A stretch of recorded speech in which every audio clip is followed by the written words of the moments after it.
২১শে জানুয়ারি ঊর্ধ্বদৃষ্টি হইয়া যাহা শ্রেয় তাহার সহিত যুক্ত হওয়াই সৎ কাজ।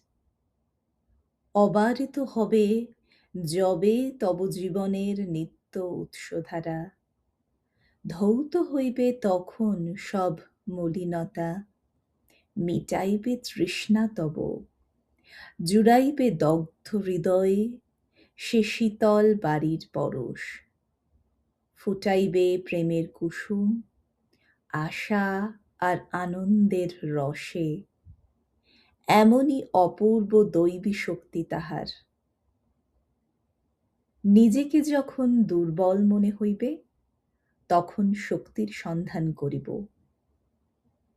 যদি হতাশায় অভিভূত হই তবে আনন্দের দিকে মন ফিরাইব।